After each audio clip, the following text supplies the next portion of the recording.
Hey, it's Clint Brown here from Autodesk. And I'm going to show you some of the changes we've made to the drawings environment for the September 2021 release. So starting with broken or break views, we've added a bunch of updates to this feature.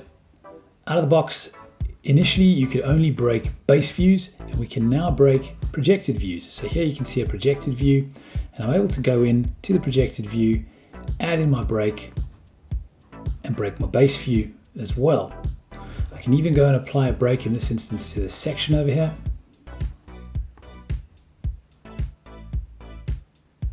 And everything updates as I'd expect. Now, the cool thing is I can adjust this from either the base view or the projection, and a change made anywhere updates everywhere. The next feature we've added is an Arrange Dimensions tool. So this allows you to tidy up any dimensions on your drawing that need a bit of sorting. So the way it works is you choose a fixed dimension, the dimensions you'd like to move, and using the default spacing for text height group, your dimensions are spaced.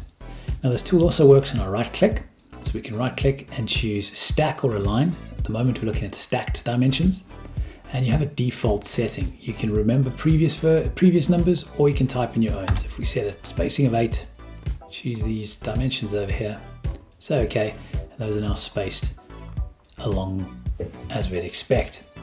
If we look at the aligned version, so we choose Arrange Dimension, choose my fixed dimension, tell that I want to use align. Those are the dimensions that I'd like to align. We'll say OK, and it puts them in a nice straight line. The cool thing about this feature is that it actually works across views as well. So we can go in here and I can say, well, actually, this is the dimension I want to use, or this one over here, for instance. I want to align these. I want to grab those dimensions there. So, okay. So as you've seen, it works across views. It allows you to stack dimensions, align dimensions. It works horizontally or vertically. It works across views and should give you some nice new tools just to tidy up your drawings as you work on them. The next big change, dimension units. So Fusion 360 Drawings now supports millimeters, centimeter, meters, inches, and feet. So several more than before. If you're using inches or feet, you have additional options, including decimal, fractional, engineering, and architectural. We'll set this to architectural. We can choose a linear precision, and we can say OK. And you'll see that I now have my dimensions displayed, as you see on screen over there.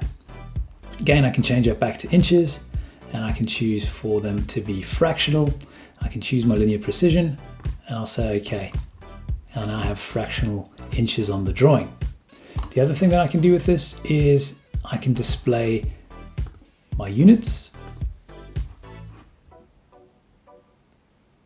In addition to that, we can now show alternate units. So I can turn on alternate units and I can say, well, show me millimeters. I'd like those to be decimal. I want to 0 as my precision. I can show trailing or leading zeros if I'd like. And I can show millimeters as well on the drawing. We really hope you enjoyed this update.